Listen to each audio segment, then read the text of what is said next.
أعوذ بالله من الشيطان الرجيم بسم الله الرحمن الرحيم الصلاة والسلام على أشرف المرسلين سيدنا وحبيبنا محمد وعلى آله الطاهرين وأصحابه النجوم أجمعين أما بعد السلام عليكم ورحمة الله.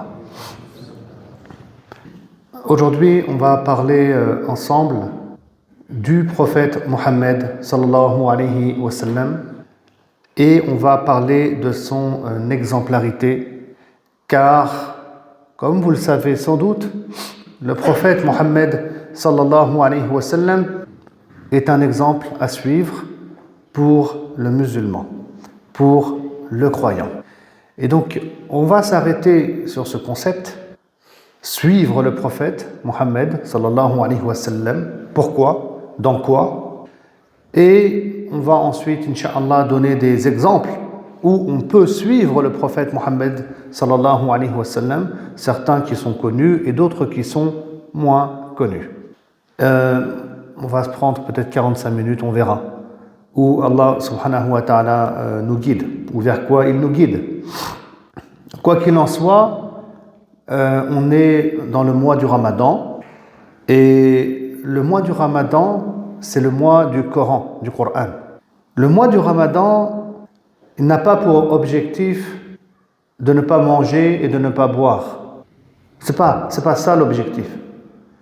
Puisque Allah subhanahu wa ta'ala il dit dans le Coran qu'il a prescrit le jeûne la'allakum tattaqun, afin que vous atteigniez la taqwa, la piété. Et donc, c'est ça l'objectif qu'on vise. Atteindre la taqwa, la crainte d'Allah, la piété. Quant au fait de ne pas manger et de ne pas boire, c'est se mettre en condition au niveau de l'âme, qui est à l'intérieur de notre corps, qui est en souffrance pendant le jeûne, afin d'atteindre la taqwa. On se met en condition. Alors ensuite, on va nourrir notre âme. Par quoi? Par le Coran, car le mois du Ramadan, c'est le mois du Coran. Et c'est dans cette dynamique-là, dans cette volonté d'atteindre la taqwa, de marcher en direction de la taqwa pendant ce mois béni du Ramadan, que le cher frère ici, les responsables de la mosquée ici, ont souhaité qu'on parle ensemble de cet homme qui est notre messager, notre prophète Mohammed sallallahu alayhi wa sallam, qui vivait pleinement la taqwa. Il était un modèle. Donc, en ce mois béni, lisons le Coran et on peut aussi se tourner vers la personne du prophète Mohammed sallallahu alayhi wa sallam, sa biographie, ses caractéristiques, son attitude, son comportement, afin d'avoir une approche autre du Coran pendant ce mois-ci. Pourquoi je dis une approche autre du Coran? Parce que le prophète sallallahu alayhi wa sallam, c'est pas le Coran.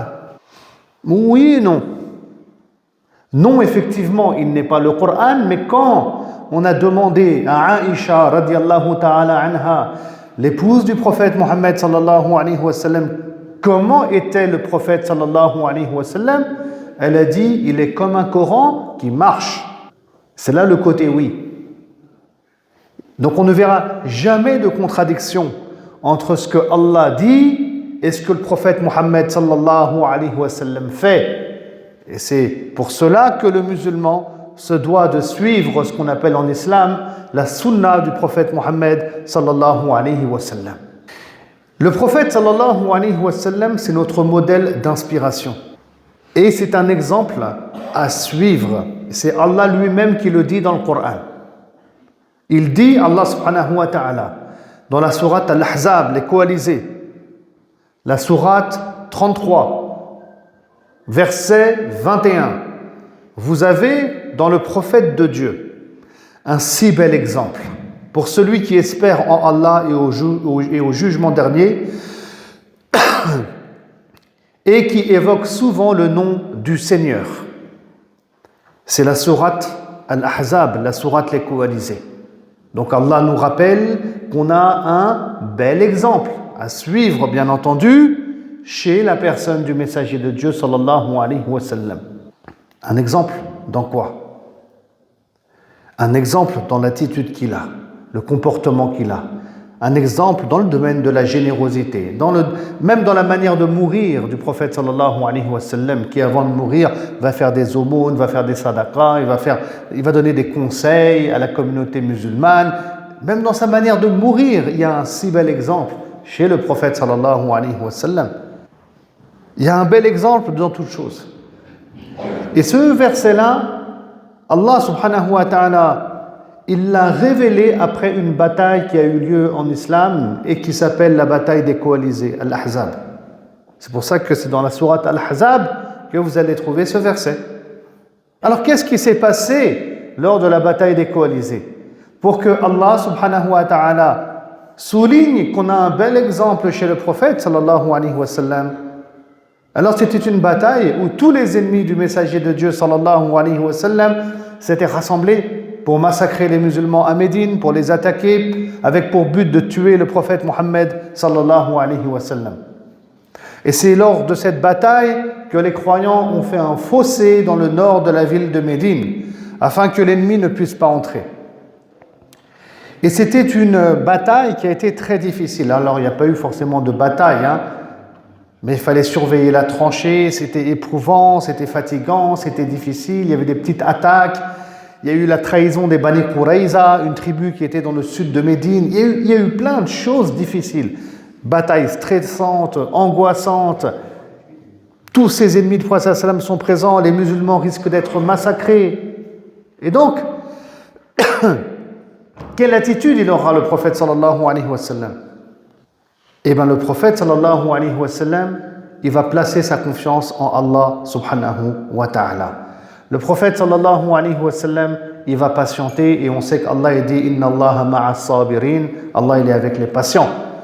On sait que le prophète sallallahu alayhi wa sallam, il va persévérer, quelles que soient les épreuves, dans la patience. On sait que le prophète sallallahu alayhi wa sallam, alors qu'il était un peu en hauteur au niveau d'une montagne qui s'appelle la montagne de Salah, il va beaucoup invoquer Allah subhanahu wa ta'ala dans sa tente pour que Allah lui accorde la victoire et la réussite lors de la bataille des coalisés. Il va se tourner pleinement son cœur, totalement, à 100% vers Allah pour que Allah agisse, envoie ses anges et lui accorde une victoire. Et c'est ce qui va se passer puisqu'Allah nous informe qu'il va envoyer un ouragan. Et c'est cet ouragan, avec la présence des anges, qui va faire fuir finalement les ennemis du messager de Dieu sallallahu alayhi wa sallam, qui seront perplexes, qui penseront que leurs alliés du sud de Médine, les Bani Qurayza, les ont trahis, et donc ils vont finalement, après presque un mois de siège, ils vont partir. Et c'est donc par rapport à ce contexte-là que Allah subhanahu wa ta'ala dit qu'on a certes un bel exemple à suivre chez le prophète Mohammed sallallahu alayhi wa sallam. Et puis ça, on n'en parle pas beaucoup. Parce que quand on parle de suivre l'exemple du prophète sallallahu alayhi wa sallam, on va peut-être parler de certains actes apparents, très bien, comme l'utilisation du siwak, par exemple, et c'est très bien. Ou bien, quand on va parler de spiritualité, on va parler de quelques comportements du messager de Dieu sallallahu alayhi wa sallam, comme sa rahma, sa générosité. Mais il y a cet aspect-là aussi, c'est-à-dire la relation qu'il a, le prophète sallallahu alayhi wa sallam, avec Allah. La confiance en Allah subhanahu wa ta'ala absolue et totale qu'il a face à ses adversaires qui sont 10 000 environ aux portes de Médine. Le prophète Mohammed sallallahu alayhi wa sallam, face à l'épreuve, il est un exemple à suivre pour nous. Alors on peut être éprouvé, nous, de manière différente. La maladie, la perte d'emploi, il y a l'inflation actuellement. Il y a plein d'épreuves. On a eu le Covid, il y a eu des morts. Comment réagir face à ces épreuves? On a un bel exemple chez le prophète sallallahu alayhi wa sallam. Et puis on retrouve ça dans d'autres histoires, dans le Coran, à travers les histoires des prophètes et autres, en réalité. C'est là où on voit que le Coran et le comportement du prophète sallallahu alayhi wa sallam sont en totale harmonie. Et c'est comme ça qu'on doit être aussi. Le mois du Ramadan, c'est le mois du changement chez nous. On va nourrir nos cœurs, nourrir nos âmes du Coran, du modèle du messager de Dieu, sallallahu alayhi wa sallam, afin de ressortir de ce mois transformé, meilleur, incha'Allah. Eh bien, qu'est-ce qu'il a fait le prophète? Invocation, se tourner vers Allah, la confiance en Allah, et il a eu raison, puisqu'Allah il a envoyé un ouragan. C'est Allah qui a géré la situation, sans que le prophète sallallahu alayhi wa sallam et les compagnons viennent à se battre. Vous imaginez? C'est eux qui remportent une pseudo-bataille en vrai, parce qu'il n'y a pas eu de bataille. Mais ils remportent haut la main. Même Khalid ibn al-Walid, qui est connu, qui était à l'époque un chef militaire du côté des idolâtres, après la bataille des coalisés, même lui, son cœur, il va être touché. Et il va dire, pourquoi? Parce qu'ils envahissent Médine, ils vont attaquer, ils vont rentrer, c'est sûr qu'ils vont gagner. Sur le papier, c'est sûr qu'ils vont gagner. Mais malgré ça, ils n'ont pas gagné. Ils fuient à cause d'un ouragan, à cause d'une trahison de certains alliés. Qu'est-ce qui se passe? Soit le prophète sallallahu alayhi wa sallam, il a de la chance, soit Allah, il existe. Et puis juste avant, il y a eu la bataille d'Uhud. Quelque temps avant, il y a eu en l'an 2 de l'Hégire, il y a eu la bataille de Badr, victoire éclatante des musulmans, ils sont 300, en face ils sont 1000.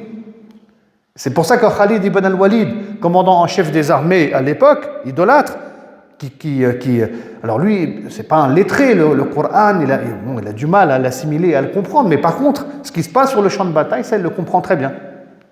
Et donc, il va progressivement ainsi se tourner vers Allah subhanahu wa ta'ala. Et donc, le prophète, il est un exemple à suivre dans toute chose. Maintenant, comment se fait-il qu'il est un exemple à suivre? Parce que c'est un être, le messager de Dieu, Mohammed, sallallahu alayhi wa sallam, qui est parfait. Parfait, attention, en tant qu'être humain. Il est au niveau de al-ihsan, de l'excellence. Il a été envoyé, comme il le dira lui-même, j'ai été envoyé pour parfaire les nobles comportements qu'on trouve chez l'homme, chez les descendants de Adam en fait. Et donc quand on parle d'être humain, la perfection, on va la retrouver chez Muhammad sallallahu alayhi wa sallam. Et comment se fait-il? Comment cela est possible? Car son cœur, il a été purifié. Son cœur, il a été nettoyé. Le prophète sallallahu alayhi wa sallam, je vais vous raconter l'histoire, quand il était petit, il avait 5 ans, il était chez les Bani Sa'd, une tribu du désert. C'est une femme qui s'occupait de lui et qui s'appelle Halima. C'était sa nourrice. Son père était déjà mort, au prophète sallallahu alayhi wa sallam. Sa mère décédera une année après, quand il aura environ 6 ans. Et à l'âge de 5 ans, il était en train de jouer avec d'autres enfants et l'ange Gabriel, il est venu sous une apparence humaine. Et il a saisi le messager de Dieu sallallahu alayhi wa sallam, c'est un hadith rapporté par Muslim, il lui a ouvert la poitrine et il a sorti le cœur du prophète sallallahu alayhi wa sallam. Il l'a lavé dans de l'eau de Zamzam, eau de Zamzam qui était présent à l'intérieur d'une coupe, et puis ensuite, l'ange Gabriel va retirer un caillot de sang. Un caillot de sang qu'il y avait au niveau du cœur du prophète sallallahu alayhi wa sallam, et il dira, cela représente l'emprise de Shaitan sur toi. Et ensuite il va replacer le cœur dans la poitrine du messager de Dieu sallallahu alayhi wa sallam. Ça a eu lieu réellement. Et les enfants présents vont croire que le petit Qurayshite, c'est comme ça qu'ils vont l'appeler, il a été tué par un homme. Et c'est d'ailleurs à ce moment-là que Halima, qui va trouver l'enfant allongé par terre, elle va être inquiète. Elle va se dire, mais qu'est-ce qui lui arrive? Est-ce que cet enfant il est devenu fou? Il est possédé? Il a un problème de santé? Elle va rendre l'enfant à Amina, la mère du prophète sallallahu alayhi wa sallam, parce qu'elle ne veut pas être accusée de maltraitance. Ça peut créer un conflit tribal en plus derrière. Et donc, les savants, qu'est-ce qu'ils disent ici? C'est quoi ce caillot de sang qu'on a retiré du cœur du prophète sallallahu alayhi wa sallam? C'est un endroit spécifique où Shaitan, il envoie ses ondes pour nous pousser et nous inviter à faire le mal. Eh oui, il nous pousse, il nous invite. Il y a un endroit comme ça, spécifique au niveau du cœur. Soit tu écoutes Shaitan et tu fais le mal, soit tu ne l'écoutes pas. Par crainte d'Allah subhanahu wa ta'ala, et tu te protèges et tu ne le suis pas. Tu ne fais pas le haram au final. Et chaque être humain, il a ce caillot de sang. Tous. Sauf Muhammad sallallahu alayhi wa sallam. Il a 5 ans, il a été retiré. Le prophète, il est né sur la fitra, sallallahu alayhi wa sallam, la nature humaine, pure, originelle. Et il a évolué dans la fitra et grandi dans la fitra. Shaitan, il n'a pas eu accès à son cœur pendant sa jeunesse, toute sa vie, contrairement à nous. Et ce qui explique que le prophète, sallallahu alayhi wa sallam, quand il a 40 ans, il est à la Mecque, où il y a 360 divinités qui sont adorées par les Arabes, et bien lui, il n'adore pas les dieux. Ce qui explique pourquoi le prophète sallallahu alayhi wa sallam ne boit pas d'alcool quand il a 40 ans. 40 ans, c'est l'âge où il reçoit la première révélation dans la grotte de Hira, Iqra. Il ne buvait pas d'alcool, prophète sallam. Il trouvait que c'était quelque chose qui n'avait pas de sens. Les gens qui buvaient, ils étaient ivres, c'était indigne. Ce qui explique aussi pourquoi le prophète sallallahu alayhi wa sallam, quand il a 40 ans, il est proche des orphelins. C'est quelqu'un qui est appelé, écoutez bien, il est appelé par les idolâtres de la Mecque qui l'ont vu grandir, As-Sadiq al-Amin. L'honnête, celui qui dit la vérité, jamais il ment, et le digne de confiance. Jamais le prophète il a menti, Mohammed sallallahu alayhi wa sallam. Et quelqu'un de confiance, les yeux fermés, les gens à la Mecque, ils laissaient des biens précieux chez lui. Et tout le monde savait qu'il allait les rendre. Il n'y avait pas de vol ou d'arnaque avec le prophète Mohammed. C'était son surnom, imaginez, sallallahu alayhi wa sallam. C'est-à-dire que les deux caractéristiques qu'il possédait avant le début de l'islam, c'était as-sidq wal-amana. Être véridique et être quelqu'un de confiance. D'ailleurs, plus tard, en islam, celui qui n'est pas véridique, celui qui n'est pas digne de confiance, le traître, il sera considéré comme un hypocrite. Et c'est là où les savants nous parlent d'une hypocrisie mineure, ce qui est déjà très grave et qui peut toucher le musulman. Qu'Allah subhanahu wa ta'ala nous en préserve. Le prophète, ainsi, sallallahu alayhi wa sallam, est un modèle à suivre. Et là, moi, j'ai envie de dire un point, une chose importante.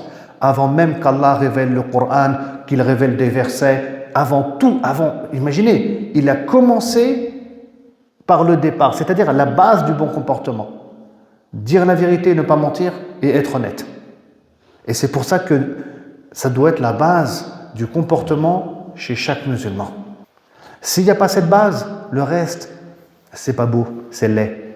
Imaginez quelqu'un, il ment toujours, il escroque les gens, il n'est pas honnête, hein? Et après il va faire une sadaqa à la mosquée. C'est pas beau, hein? On est d'accord, on est là, astaghfirullah, lui. C'est hypocrite devant Allah, subhanahu wa ta'ala. T'es malhonnête, t'es un menteur, hein? Et t'es là dans la rahma avec un chat peut-être. C'est trop contradictoire. Donc le musulman, il commence par le début, inshallah ta'ala. Le prophète sallallahu alayhi wa sallam, avant que le Coran lui soit révélé, il avait ces comportements-là. Et c'est pour ça aussi que quand on éduque nos enfants, les plus jeunes, c'est ça qu'il faut travailler avant toute chose. Le musulman, il grandit dans la droiture, il est courageux, il ne ment pas, il dit la vérité. Dans toutes les situations imaginables. Et il est digne de confiance. Comment était le prophète Mohammed maintenant, sallallahu alayhi wa sallam, en tant que modèle, je vais y arriver, mais revenons à Halima. Et donc, cet événement qui a lieu quand le prophète sallallahu alayhi wa sallam a 5 ans, sa poitrine qui est nettoyée et le caillot de sang qui est retiré, c'est cet événement-là qui fera que le prophète sallallahu alayhi wa sallam, Allah le prépare à devenir prophète, il acquiert un très noble comportement à l'âge de 40 ans et Allah en fait un modèle à suivre, le messager de Dieu sallallahu alayhi wa sallam. C'est le modèle par excellence. Ne suivez pas moi, ne suivez pas un savant, ne suivez pas en tant que modèle, hein, pas dans le savoir. Ne suivez pas, je ne sais pas, quelqu'un de pieux que vous connaissez. Suivez Mohammed sallallahu alayhi wa sallam. Vous allez tout retrouver chez lui. C'est l'exemple parfait. Vous lisez le Coran, vous suivez son modèle, vous suivez sa personnalité, vous essayez de devenir comme lui, vous serez bien guidé. Et si vous me dites, oui mais il est mort, il n'est pas parmi nous, il est parti il y a 1400 ans. Il ne faut pas avoir une relation avec l'islam, avec Allah et son messager, uniquement intellectuelle. Il faut que ça soit une relation d'amour qui vienne du cœur. Si ton cœur, il aime Allah et son messager plus que tout, si tu développes ce sentiment d'amour sincère avec Allah et son messager, je vous garantis, il n'y a plus d'espace-temps. 1400 ans, ou c'était hier, il n'y a plus rien. Quand on aime Allah et son messager, dans votre vie, vous allez avoir cette impression que les compagnons, ils sont encore là. Le prophète sallallahu alayhi wa sallam, il est encore là. Et c'est là où tu vas pouvoir t'imprégner des comportements du prophète Mohammed sallallahu alayhi wa sallam. Donc, comment était le messager de Dieu? Regardez, j'aime bien ici un témoignage de Khadija radiyallahu ta'ala anha. Quand le prophète sallallahu alayhi wa sallam, il reçoit la première révélation, il est inquiet, il ne sait pas ce qui se passe. Il va découvrir qu'il est un prophète et un messager de Dieu. Il n'en a absolument pas connaissance avant. On dit qu'il suivait la voie de Ibrahim selon ce qui en restait. Selon ce qui en restait. Donc il rentre chez lui, effrayé, cette rencontre avec Djibril, qui l'a serré fort dans ses bras, il est inquiet, il se couvre. Il dit à son épouse de le couvrir, Khadija, radiyallahu ta'ala anha. Et Khadija, elle va dire au prophète Mohammed, sallallahu alayhi wa sallam, elle va le rassurer, elle va lui dire des choses. Et ça, c'est un beau témoignage qu'on possède aujourd'hui, qui nous permet de voir comment il était le messager de Dieu, sallallahu alayhi wa sallam, qui est notre exemple. Je lis, elle dira, n'aie pas peur. Dieu ne te poussera jamais vers le mal. Dieu, Allah, ne te fera que du bien, car tu aides tes proches, tu soutiens ta famille, tu gagnes honnêtement ta vie, tu maintiens les autres dans la droiture, tu donnes asile aux orphelins, tu dis la vérité, tu ne t'appropries pas frauduleusement les dépôts, tu portes secours à ceux qui n'ont rien, tu fais du bien aux pauvres, et tu traites avec courtoisie tout le monde. Ça, c'est le comportement du prophète sallallahu alayhi wa sallam, entre autres. Elle a mis en avant des qualités importantes du messager de Dieu sallallahu alayhi wa sallam, comment il est. Et j'attire votre attention vers un détail. Le prophète sallallahu alayhi wa sallam, il n'a pas ce comportement avec les musulmans. Alors on pourrait se dire, il est comme... Non, il n'a pas ce comportement avec les musulmans. Ni avec les croyants, il n'y en a pas, il y en a zéro. À la Mecque, les gens adorent des dieux. Ce sont des gens qui se sont égarés, qui adorent des idoles. Et c'est avec eux qu'il est comme ça, le prophète sallallahu alayhi wa sallam. Il les traite avec courtoisie, il fait du bien aux pauvres, il porte secours à ceux qui n'ont rien. Voilà comment il était le prophète sallallahu alayhi wa sallam en société. Bon, c'était tribal à l'époque, avec les gens qui l'entouraient. Et c'est donc comme ça qu'on doit être avec les gens qui nous entourent ici en France aussi, quelle que soit leur religion. Et ça aussi, c'est suivre le modèle du prophète Mohammed sallallahu alayhi wa sallam. Et n'allez pas croire que oui, mais l'islam n'avait pas commencé. Oh, tu veux dire quoi? Quand l'islam a commencé, ça a changé? Ah, ça veut dire quoi ça? Parce qu'il y en a qui vont dire ça peut-être. Parce que le Coran n'avait pas été révélé, l'islam n'a pas débuté, ça veut dire quoi? Ça veut dire qu'une fois que l'islam a été révélé, le prophète sallam, il était diabolique avec les pauvres, les faibles, il maltraitait les orphelins, il insultait tout le monde. Non, c'est pas ça. C'est-à-dire que le prophète sallallahu alayhi wa sallam, le comportement qu'il a ici, il va encore le développer, encore l'améliorer pour arriver à un autre niveau d'excellence. Parce que ça aussi, c'est un cheminement qu'il vivra le messager de Dieu, Mohammed sallallahu alayhi wa sallam. Lui aussi va encore avancer et encore avancer. Ça, c'est un autre sujet pour ceux qui connaissent un peu la vie du prophète sallallahu alayhi wa sallam. Et donc, il y a du travail à faire. Il y a un véritable djihad an-nafs à faire. Et ne me dites pas, parce qu'il y en a qui vont me dire « Ah, mais ça, c'est le prophète. » Ça veut dire quoi, ça? Ça, c'est le prophète. Genre, on n'est pas comme lui. Ça, c'est pas possible de réfléchir comme ça quand on est croyant. C'est pour ça que j'ai commencé mon rappel par le verset du Coran. Vous avez un bel exemple. Et on doit le suivre, cet exemple. Tous les savants vous le diront. Chez le prophète Mohammed sallallahu alayhi wa sallam.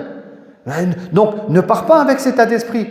Cet état d'esprit, lui, c'est le prophète, moi, c'est pas pareil. Comment ça? casse cette idée-là. Cette idée-là, elle vient de Shaitan.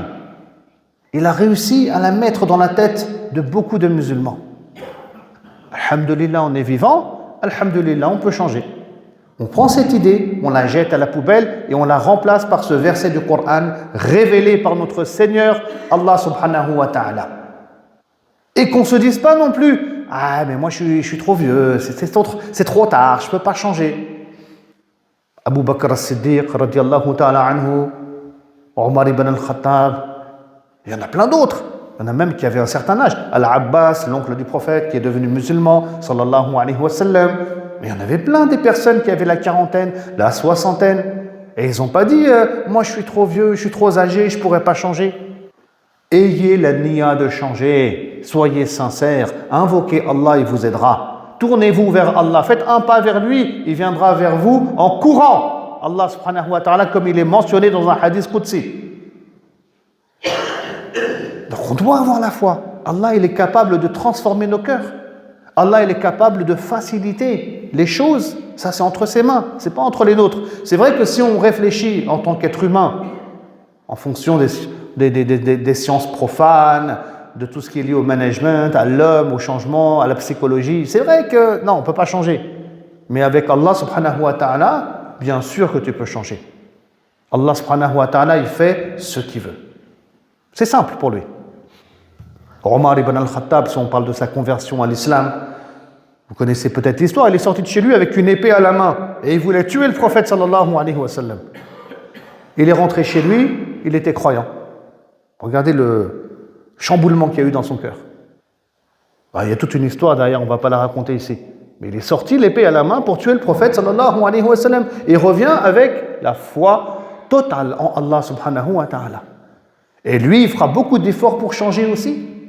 Avant qu'il embrasse l'islam, on rapporte qu'il persécutait même les musulmans. 2 femmes, une qui s'appelle Zinira et une autre qui s'appelle Lubayna. Pour vous dire, il part de loin, Omar ibn al-Khattab. Il fera un gros travail sur lui. Il avait un tempérament, il était un peu nerveux. Il arrivera à maîtriser sa colère. Et il va cheminer vers Allah, et il va travailler son attitude, il va travailler son comportement. Et un jour, le prophète il lui dira même, sallallahu alayhi wa sallam, que la foi du croyant, elle est parfaite et elle est totale quand le croyant, il aime Allah et son messager plus que tout. Plus que tout, plus que ses parents, plus que ses enfants, plus que sa personne, plus que tout. Omar, il va dire, ouais, j'aime bien ma personne, ma vie, Vous voyez, il est honnête. Parce que l'honnêteté, Allah, il aime l'honnêteté. Et il est honnête, il va faire des efforts, il va réfléchir, et un jour va venir où il va dire au prophète sallallahu alayhi wa sallam, ça y est, je suis arrivé à ce cap. Parce que ce n'est pas un cap simple que d'aimer Allah et son messager plus que tout. Il ne faut pas qu'on pense que c'est simple. Ça, quand Allah t'éprouve, c'est à ce moment-là que tu verras, si tu es honnête envers toi-même, la réalité de ton amour envers Allah et son messager Mohammed sallallahu alayhi wa sallam. Soyons modestes et on demande à Allah qu'il nous fasse parvenir à ces degrés-là, Inch'Allah. Et donc, Omar ibn al-Khattab, ce même Omar, il cheminera vers Allah et deviendra le 2e calife de l'islam, subhanallah. Avec un empire musulman qui sera très grand. Un empire musulman rempli de justice. Omar, radiallahu ta'ala anhu, l'apogée de l'islam, à mon sens, a été atteint sous le califat de Omar. Regardez comment l'islam transforme les hommes. Donc oui, on peut se transformer et on peut devenir meilleur. Ça, c'est une évidence. Et le mois du Coran, c'est le mois justement, et alhamdulillah, pour qu'on se remette en question aussi, pour qu'on revienne au Coran. Lisons le Coran, méditons le Coran, appliquons le Coran, vivons le Coran, imprégnons-nous du Coran, exerçons le Coran. C'est quand qu'on va le faire? C'est quand qu'on va le faire? Le mois du Ramadan, c'est parmi les buts qu'il y a bien sûr, c'est une chance qu'Allah subhanahu wa ta'ala nous donne, un rappel qu'il nous fait annuellement, pendant un mois, de revenir à lui. S'il n'y avait pas le mois du Ramadan, je ne sais pas si on reviendrait à Allah souvent pendant l'année. Et donc, à nous de faire des efforts et à nous de revenir à la voie d'Allah en ce mois béni. Oui, je sais, on doit être constamment sur la voie d'Allah, mais la réalité fait qu'on ne l'est pas. Donc à nous d'appuyer sur pause, de nous remettre en question en ce mois béni, Inch'Allah. Donc le prophète Mohammed sallallahu alayhi wa sallam était un modèle dans absolument tout. Il était très très imprégné par le Coran. Ici je vais vous raconter une histoire qui est très intéressante, qui a lieu lors de la prise de la Mecque, Fath Mecca. Le prophète sallallahu alayhi wa sallam, il était à Médine, il habitait à Médine après qu'il ait émigré de la Mecque à Médine. Il avait signé des accords de paix avec ses ennemis, la tribu de Quraysh et d'autres, qui étaient en guerre contre lui. C'est eux qui voulaient pas que le prophète sallallahu alayhi wa sallam s'exprime, ils voulaient pas, les idolâtres à l'époque de Quraysh, de la Mecque, que le prophète sallallahu alayhi wa sallam transmette le message de l'islam. C'était des gens qui étaient barbares, contre la liberté d'expression, contre tout. Donc on ne laissait pas le prophète sallallahu alayhi wa sallam s'exprimer. Les musulmans avaient été persécutés, calomniés, bref, ils s'étaient installés à Médine. Les idolâtres de la Mecque menaçaient les musulmans, je vous mets quand même dans le contexte, de détruire Médine, de casser tout le projet islam, de tuer le prophète sallallahu alayhi wa sallam, et ils étaient sérieux. Donc Allah a permis aux musulmans de prendre les armes pour se défendre. Il y a eu des batailles qui sont connues et il n'y a pas eu beaucoup de morts parce que le but n'était pas bien sûr de tuer, on parle de quelques centaines de morts dans la sira du prophète Mohammed sallallahu alayhi wa sallam au total. Mais à un moment donné, parce que c'est ça que le prophète sallallahu alayhi wa sallam cherche et veut, c'est la paix. Pourquoi?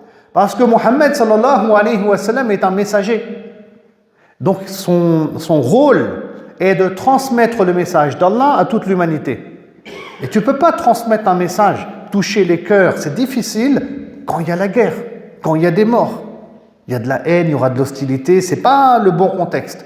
Et jamais le prophète sallallahu alayhi wa sallam a voulu ce contexte parce que ça va l'handicaper quelque part dans sa mission. Et alhamdulillah, le prophète sallam, il réussit à les mettre, ses ennemis, à la table des négociations. Ça va se passer à Hudaybiyah, dans la périphérie de la Mecque. Il y a des accords de paix qui sont signés. Et le prophète sallam, il va faire la da'wa, il va inviter à l'islam. En même pas un an, le nombre de musulmans, il va doubler. Vous imaginez, il va doubler. C'est pour ça qu'en face, ils vont se dire « Ah non, c'est pas bon la paix. Ah non, il faut continuer la guerre. » Parce que là, le prophète sallam et les gens, ça y est, ils se tournent vers l'islam. Alors les notables de la Mecque, ils s'enrichissaient bien sûr avec la guerre, avec l'idolâtrie. Et ils vont se dire « Non, ça ne va pas le faire cet islam. On n'a plus d'avenir. Donc il faut relancer la guerre. »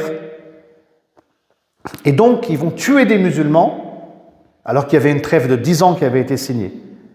Et c'est là que le prophète Mohammed sallallahu alayhi wa sallam ne va pas se venger parce qu'il ne se vengeait jamais. Il voit un signe que le moment est venu de faire tomber la Mecque et tout son système barbare idolâtre qui commet des crimes et des injustices. Le prophète sallallahu alayhi wa sallam, il va se rendre à la Mecque avec une armée. Il va rentrer par des entrées différentes, il va partager son armée ainsi, afin qu'en face, il baisse les armes et qu'ils ne se battent pas. Il y aura quelques escarmouches, ce n'est pas le sujet ici, et la Mecque va ainsi tomber, les idoles vont être détruites, et les gens vont se rassembler en face du prophète Mohammed sallallahu alayhi wa sallam, après qu'il ait fait le tawaf, etc. Et le prophète sallallahu alayhi wa sallam, il va leur dire « Vous attendez quoi de moi ? Vous attendez quoi de moi ?» Et les gens présents, ils vont dire « On n'attend que du bien de toi, tu es quelqu'un de bien et tu es le fils de quelqu'un de bien. » Attention, les gens en face, c'est qui ? C'est des gens qui ont combattu l'islam avec les armes. En termes d'islamophobie, c'est pas la France. C'est un niveau largement au-dessus. C'est des gens, ils ont tué des musulmans comme Soumaïa à la Mecque. Abu Jahl, il l'a poignardé devant son fils Ammar ibn Yasir. C'est ça, les gens qui sont en face. Oui, imaginez, tu as le prophète sallam, il est avec des croyants. En face, tu as des gens, ils ont peut-être tué leur père, leur frère, leur mère. C'est lourd, C'est difficile, hein? Et le prophète sallallahu alayhi wa sallam, il est face à eux. Vous attendez quoi de moi? Et ils disent, tu es quelqu'un de bien et le fils de quelqu'un de bien. Et là, le prophète sallallahu alayhi wa sallam, il va dire, alors soyez sans crainte, qu'Allah vous pardonne. Sa miséricorde, elle n'a pas d'égal. Et vous voyez, c'est ça le modèle du prophète Mohammed sallallahu alayhi wa sallam. Que ça te plaise, que ça te plaise pas, c'est ça son modèle. Il savait pardonner. Pourquoi? Parce que Inna Allah yuhibbul afwa fa'fu anna, c'est une dua, vous la connaissez. Allah subhanahu wa ta'ala lui-même, il pardonne les péchés. Le croyant, il pardonne pour Allah subhanahu wa ta'ala dans l'espoir qu'il soit pardonné aussi yawm al-qiyamah. Le croyant, il veut le bien pour toute l'humanité. Il veut que des gens qui tuent cessent de tuer. Des gens mauvais deviennent des gens de bien. C'est ça l'islam. Si le prophète sallallahu alayhi wa sallam, il aurait tué tout le monde, il aurait fait un carnage, Shaitan, il aurait gagné ce jour-là. Parce que qui est l'ennemi de l'être humain, des descendants de Adam? C'est Shaitan, c'est Allah qui le dit dans le Coran. Et le musulman, jamais il fait des actes qui vont provoquer la satisfaction de Shaitan. Il fait des actes qui vont provoquer la satisfaction d'Allah, et Allah aime ceux qui sont dans la rahma, ceux qui pardonnent. C'est dur. C'est pour ça qu'il faut travailler son nafs. Et comme je disais tout à l'heure, il faut faire un djihad al-nafs. Et il faut se contrôler ses émotions. Il faut construire sa foi, sa spiritualité. Il faut s'inspirer du Coran. Il faut s'inspirer du modèle du prophète Mohammed sallallahu alayhi wa sallam, qui lui-même était inspiré du Coran. Et c'est ça la force de la spiritualité en islam. Ça transforme l'être humain. Et il est capable d'encaisser ce genre de situation. Ikrima, le fils de Abu Jahl, il devient croyant. Pas à ce moment-là, avant. Vous imaginez le fils d'Abu Jahl, le pharaon de cette communauté. Il a été appelé comme ça. Et il a combattu les musulmans à Uhud, lors des coalisés, à l'Ahzab. Et il embrasse l'islam. Les gens, ils vont le serrer dans ses bras. Mon frère en Allah. C'est ça la puissance et la grandeur de notre religion. Donc le musulman, il n'est pas un état d'esprit de haine avec les gens qui l'entourent. Même avec ses contradicteurs et ses adversaires. Parce que ce n'est pas l'attitude du messager de Dieu sallallahu alayhi wa sallam. À la Mecque, un jour, il va même lever ses mains, le prophète sallallahu alayhi wa sallam, il va dire, Ya Allah, guide celui de ces deux que tu aimes le plus. Omar ibn al-Khattab ou bien Abu Jahl. Et toi, tu te dis, subhanallah, les deux, ils persécutent les musulmans. Comment le prophète sallallahu alayhi wa sallam, il fait des doigts comme ça? C'est comme si toi, tu fais une doua, Ya Allah, guide celui des deux que tu aimes le plus, Marine Le Pen ou Zemmour. Toi, tu vas dire, astaghfirullah, c'est quoi cette doua? Vous comprenez? C'est-à-dire que le prophète sallallahu alayhi wa sallam, il a un cœur pur. Parce que on est tous des êtres humains. Et on est tous dans une dynamique de bien peut-être ou de mal. Ceux qui sont dans la dynamique de mal, le prophète sallallahu alayhi wa sallam, il veut qu'ils cessent. Et le meilleur qu'il souhaite pour eux, c'est qu'ils reviennent à Allah subhanahu wa ta'ala. Mais c'est d'un état d'esprit. Je peux en sortir plein des arguments comme ça. J'essaie de, même pas de vous convaincre, mais que vous ayez conscience de ça. Les habitants de Taïf à l'époque, rien qu'eux, ils lui jettent des pierres quand il était à la Mecque, le prophète sallallahu alayhi wa sallam. Plus tard, pendant la période médinoise, il y aura une bataille qui s'appelle la bataille de Hunayn, où tu as les habitants de Taïf qui sont dans l'armée adverse avec les Hawazin, une tribu bédouine de la région. Et le prophète sallallahu alayhi wa sallam, il va assiéger la tribu de Thaqif, donc les gens de Taïf, à Taïf. Des gens haineux qui combattent les musulmans, qui sont hostiles, qui ont même jeté des pierres fut un temps au prophète sallallahu alayhi wa sallam. Et le prophète sallallahu alayhi wa sallam, ce siège, il va l'abandonner. Parce qu'il doit retourner à Hunayn pour retourner à la Mecque, parce qu'il vient d'y avoir la prise de la Mecque pour ensuite retourner à Médine. Il y a des compagnons, ils vont dire, Ya Rasulullah, invoque Allah contre eux. C'est quoi ces gens-là? Et le prophète sallallahu alayhi wa sallam va dire, Ya Allah, guide-les à toi, guide-les à l'islam. Et ils deviendront musulmans en l'an 9 de l'Hégire, environ 2 ans, 1 an et demi, 2 ans avant la mort du prophète sallallahu alayhi wa sallam. Vous voyez, donc il y a plein d'angles d'approche quand on parle du prophète sallallahu alayhi wa sallam, du comportement qu'il a et notre exemple à suivre, réellement. Je reviens sur les paroles qu'a dites le prophète Mohammed sallallahu alayhi wa sallam lors de la prise de la Mecque, Fath Mecca, alors qu'il est en face des idolâtres. Il a dit « Soyez sans crainte, qu'Allah vous pardonne, sa miséricorde n'a point d'égal. » Ça, c'est des paroles qui viennent du Coran. C'est là où tu vois que le prophète, il est inspiré par le Coran, et comme a dit Aïcha radiyallahu ta'ala anha, il était un Coran qui marche. Ça, c'est les paroles que Youssouf alayhi as-salam, il a tenues à ses frères. Sourate 12, lisez-la cette sourate, méditez-la pendant le mois du Ramadan. Les frères de Joseph qui le jettent dans un puits, sont jaloux, etc. Ils veulent se débarrasser de lui, il est récupéré du puits, Youssouf, il se retrouve en Égypte, chez l'intendant du roi. La femme de l'intendant, Zulaykha, l'accuse de tentative de viol, il se retrouve en prison, il n'a rien fait, il est innocent, c'est un prophète. Allah va lui donner du savoir, un savoir en lien avec l'interprétation des rêves, al-hikmah, la sagesse, Allah va lui donner du pouvoir, parce qu'il va même sortir de prison, innocenté bien entendu, et deviendra le bras droit du roi d'Égypte. Il y aura une période de sécheresse, je résume en quelques mots cette histoire, il y a des décennies qui sont passées, et les frères de Joseph viennent demander du blé, de l'orge aux ministres égyptiens, parce qu'ils vivent et ils souffrent de la sécheresse.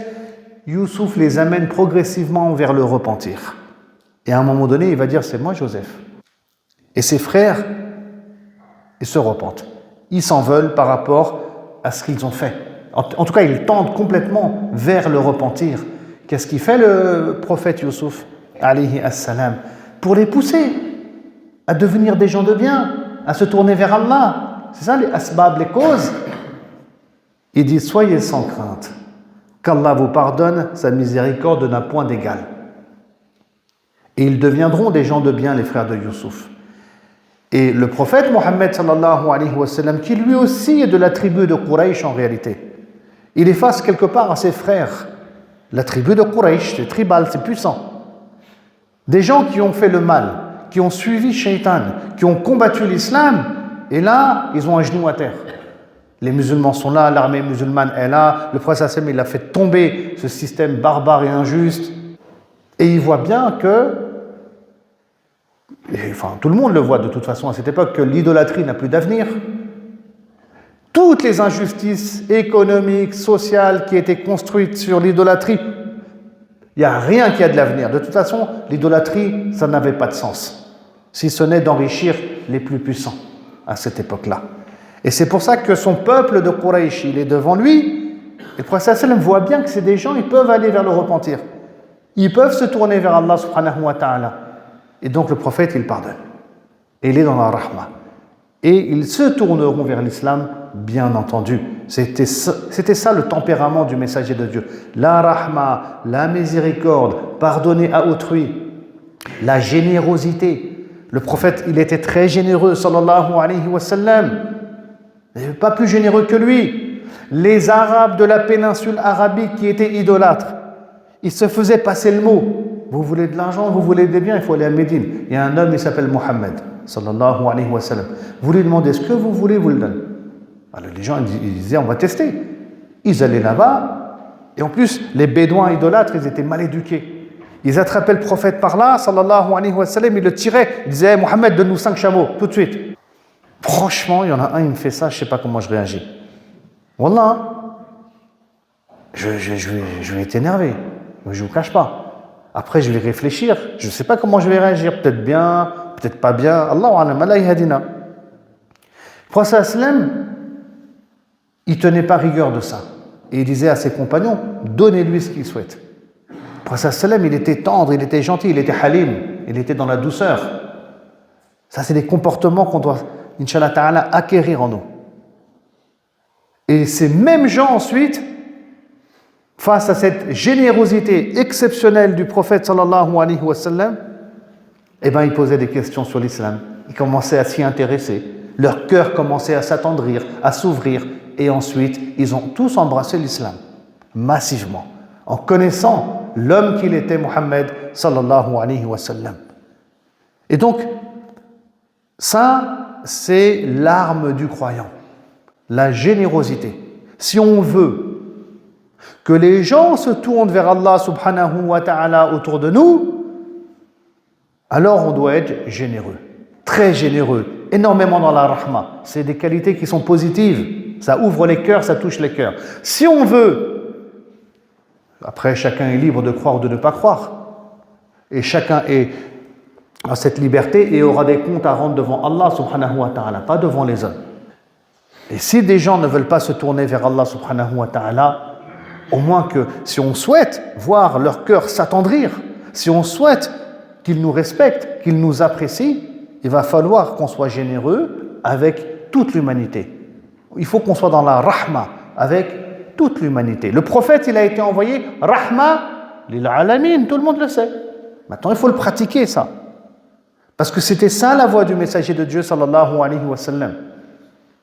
Et c'est ces bons comportements qui feront que les gens vont nous apprécier, vont nous aimer, vont se tourner vers Allah ou bien vont se tourner vers le bien, c'est-à-dire la nature originelle, la fitra. Et là, ça sera un bien pour tout le monde. Le prophète aussi, Mohammed sallallahu alayhi wa sallam, était quelqu'un de très humble. Et je vais terminer, il y a tellement de choses à dire, bien entendu. Il était très très très humble. C'est lui-même qui va construire avec ses compagnons la mosquée. Il va participer à la construction de la mosquée de Médine. C'est lui aussi qui va construire, qui va faire le grand fossé de 2,5 km au nord de Médine avec ses compagnons. Mais il travaille, le prophète sallallahu alayhi wa sallam. C'est pas un donneur d'ordre. C'est quelqu'un qui est avec ses compagnons. Il n'est pas devant en train de donner des ordres. C'est un chef d'État en plus, et c'est un prophète. Mais il est exemplaire dans sa manière de piloter. Il est avec ses compagnons.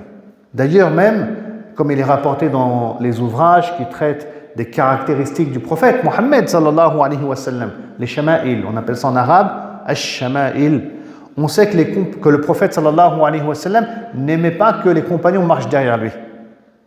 Donc il préférait les voir à ses côtés, à sa droite et à sa gauche. Pour justement envoyer cette image, ça le gênait. Je ne suis pas devant, vous êtes derrière, vous êtes avec moi. Et c'est comme ça qu'il était le messager de Dieu, et c'est comme ça aussi qu'on doit être, Inch'Allah Ta'ala, quel que soit notre statut intellectuel, notre statut social, on est tous égaux devant Allah subhanahu wa ta'ala. Le meilleur d'entre nous, c'est le plus pieux, atraqum, mais laissons ça yawm al-qiyamah. Parce que si tu es le plus pieux et tu le penses, frère, à la kulli hal, ensemble, on évolue avec modestie. Pour terminer, Inch'Allah, un dernier point, c'est que le prophète sallallahu alayhi wa sallam, il suivait beaucoup les signes d'Allah subhanahu wa ta'ala. Alors ça, c'est pas forcément un sujet dont on parle beaucoup. Le prophète, il était attentif à tout ce qui se passait autour de lui parce qu'il vivait sa foi. Et ça, on a du mal à le comprendre parce que nous, on vit peut-être mal notre foi. J'aimerais vraiment que les musulmans, nous tous, nous toutes, on sorte de ce rapport qu'on a avec l'islam qui est très intellectuel, qui est très savant parfois. C'est pas l'islam que le haram, le halal, qu'est-ce qui est conseillé, qu'est-ce qui est déconseillé. C'est pas que du juridique.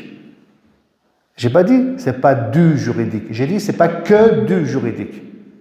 Donc le juridique, il a une place, mais il n'a pas la place fondamentale dans notre religion. La place fondamentale, il faut la donner à quoi? À la aqid, à la foi, dans le monde de l'invisible, et à la spiritualité, au bon comportement, à la purification du cœur. Ça, c'est la majorité écrasante des versets du Coran vont dans ce sens. C'est pour ça que c'est une guidée, le Coran. Tout ce qui est de l'ordre du juridique vient suivre. Et donc, le juridique, on connaît. En France, on n'est pas lésé. De toute façon, quand on entend les musulmans, même sur Internet, c'est toujours comme ça. Les 6 choses haram, les 7 trucs haram ici, les 7 trucs permises.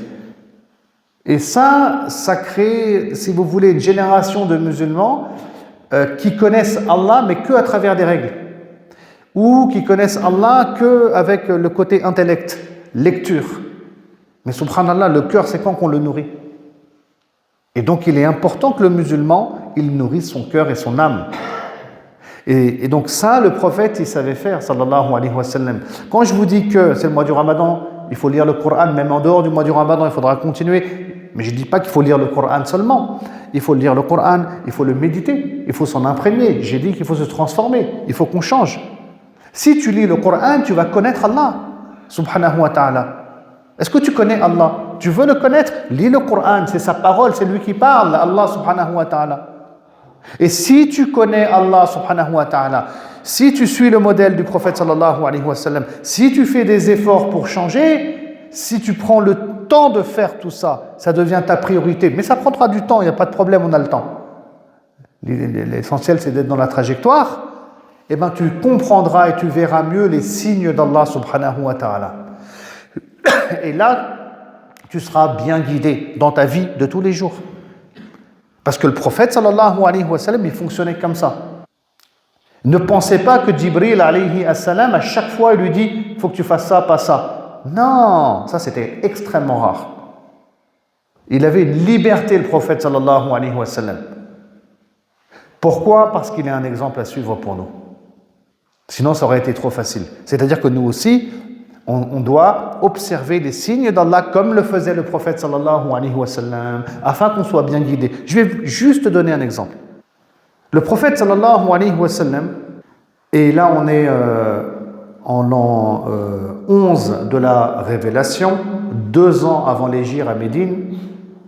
Le prophète sallallahu alayhi wa sallam, les musulmans ils sont pas nombreux, ils sont pas nombreux, quelques centaines à la Mecque, alors qu'il y a au moins 10 000 habitants. Et sur les quelques centaines de musulmans, la majorité elle est en Abyssinie, pour vous dire en Afrique. Elle a émigré là-bas pour des raisons qu'on ne va pas expliquer ici. En tout cas, le prophète sallallahu alayhi wa sallam, il continue à inviter à Allah subhanahu wa ta'ala à faire la da'wa à la Mecque, à Mina, pendant la saison du pèlerinage, parce que les idolâtres faisaient encore le pèlerinage et ils s'installaient à Mina. Et en cette 11e année de la révélation, le prophète sallallahu alayhi wa sallam, il fait 15 tentatives, c'est 15 échecs. Les gens, ils se moquent de lui. Ou il y a des gens qui disent, écoute, on est prêt à te croire, mais est-ce qu'on aura le pouvoir après ta mort? Et le prophète sallam dira, non, le pouvoir, il appartient à Allah et il le donne à qui il veut, parmi ses serviteurs.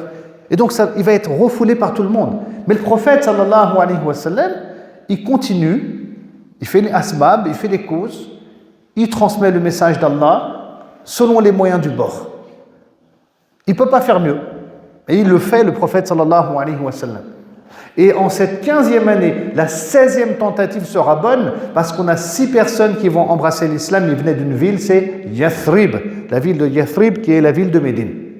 Très bien, ils embrassent l'islam. Il y a différents, on va dire, motifs qui les poussent à embrasser l'islam. L'année suivante, on est en l'an 12, imaginez.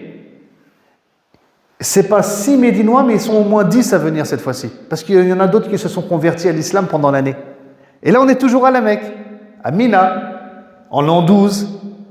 Et ils sont 10 à prêter allégeance au prophète sallallahu alayhi wa sallam, qui vont le suivre sur l'islam, sur la foi en Allah, sur quelques éléments, on va dire, bien connus. Et c'est là où le prophète sallallahu alayhi wa sallam, il voit un signe de la part d'Allah. On a 6 Médinois qui embrassent l'islam en l'an 11. C'est pas hasardeux, Allah les a guidés. Mais 1 an après, ils reviennent, mais ils sont pas 6, ils sont 10. Il y a eu une amélioration, le nombre il a augmenté. Ça veut dire que Allah il est en train de faire quelque chose à Médine. Parce que c'est Allah qui guide. C'est pas l'homme, c'est pas le prophète Mohammed non plus, sallallahu alayhi wa sallam.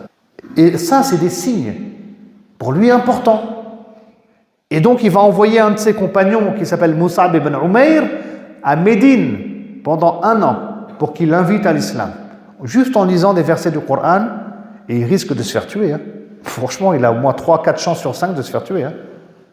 Si on réfléchit stratégie, comptable, réalité du terrain, parce que les gens ils vont être hostiles, surtout les notables. Ils ne veulent pas que l'islam vienne à Médine, qu'ils aient des problèmes avec la tribu de Quraysh à la Mecque pour le business, les affaires et le futur. Mais sa da'wa va fonctionner à Mus'ab. Et il y aura des centaines de personnes qui vont embrasser l'islam, et parmi eux des notables comme Sa'd ibn Mu'az, Sa'd ibn Ubada et d'autres encore. Et là, on est en l'an 13, Mus'ab il revient à Médine, à la Mecque, pardon, et il y a au moins un peu plus de 100 Médinois. Un peu plus de 100 Médinois qui ont embrassé l'islam. Et là, on annonce au prophète sallallahu alayhi wa sallam qu'il y a des notables qui sont devenus musulmans. C'est d'ailleurs là que des Médinois vont proposer au prophète sallallahu alayhi wa sallam de quitter la Mecque pour aller à Médine. C'est là qu'aura lieu la hijra, ce qu'on appelle la hijra en islam. Mais le prophète sallallahu alayhi wa sallam, il voit une première conversion en l'an 11, en l'an 12, ils sont une dizaine. Mus'ab, il a réussi sa mission. Là, ils sont en l'an 13, donc il y a au moins 100 musulmans. Et khalas, qu'est-ce que tu veux d'autre comme signe? Tu dois aller à Médine. Le prophète sallam, dans sa tête, c'est clair. Même s'il aime la Mecque, même s'il aime la Kaaba de Ibrahim, il doit aller à Médine. Le musulman, il ne suit pas ce que lui veut, ce que son nafs veut. Il suit ce qu'Allah veut. Et Allah, des fois, il nous montre ce qu'il veut dans notre vie. Allah, il facilite parfois des choses à tous et à toutes, et vous le savez. Il ne faut pas être dans le déni. Des fois, tu veux aller à gauche, mais Allah, il t'a facilité. Il t'a facilité à droite. Et il te dit, va à droite. Il te montre, va à droite. Mais toi, tu persistes, tu veux aller à gauche. Et donc, il faut être très attentif à ces signes. Et quand Allah, il te montre et il appuie quelque chose, il faut se laisser guider. Et on ne se trompera pas, Inch'Allah ta'ala, en se laissant guider par Allah subhanahu wa ta'ala. Encore faut-il lire le Coran et le connaître. Encore faut-il l'invoquer, encore faut-il travailler sa spiritualité pour arriver à ces degrés-là, et c'est des degrés qui nous mènent à la réussite. Et donc, c'est aussi en ça que le prophète Mohammed, sallallahu alayhi wa sallam, est un exemple à suivre. Comme je disais au début de la conférence, il est un exemple à suivre en plein de choses, le prophète en réalité Mohammed, sallallahu alayhi wa sallam. On demande à Allah subhanahu wa ta'ala qui nous guide dans ce mois béni, le mois du Ramadan. On demande à Allah subhanahu wa ta'ala qu'il pardonne nos péchés et nos fautes, qu'il ouvre nos yeux, les yeux du cœur aussi à lui. On demande à Allah subhanahu wa ta'ala qu'il nous fasse aimer Allah subhanahu wa ta'ala et son messager plus que tout. On demande à Allah subhanahu wa ta'ala qu'il nous fasse aimer le Coran. On demande à Allah subhanahu wa ta'ala qu'il nous soulage de nos épreuves. On demande à Allah subhanahu wa ta'ala qu'il pardonne nos péchés et nos fautes. On demande à Allah subhanahu wa ta'ala qu'il nous accorde les meilleurs degrés au paradis. On demande à Allah subhanahu wa ta'ala qu'il nous ressuscite auprès du prophète Mohammed sallallahu alayhi wa sallam et avec ses compagnons. S'il y a des malades parmi nous, on demande à Allah subhanahu wa ta'ala qu'il apporte sa guérison totale et absolue. S'il y a des proches qui sont décédés, nos parents s'ils sont décédés, si nos enfants, s'il y a des proches que nous connaissons de près, de loin, s'ils sont décédés, on demande à Allah subhanahu wa ta'ala en ce mois béni du mois du Ramadan qu'Allah leur pardonne tous leurs péchés et qu'Allah subhanahu wa ta'ala les prenne tous en miséricorde et Allah subhanahu wa ta'ala huwa arhamur rahimin. ربنا آتنا في الدنيا حسنة وفي الآخرة حسنة وقنا عذاب النار والعصر إن الإنسان لفي خسر إلا الذين آمنوا وعملوا الصالحات وتواصوا بالحق وتواصوا بالصبر سبحان ربك رب العزة عما يصفون وسلام على المرسلين والحمد لله رب العالمين بارك الله فيكم شكرا جزيلا للاستقبال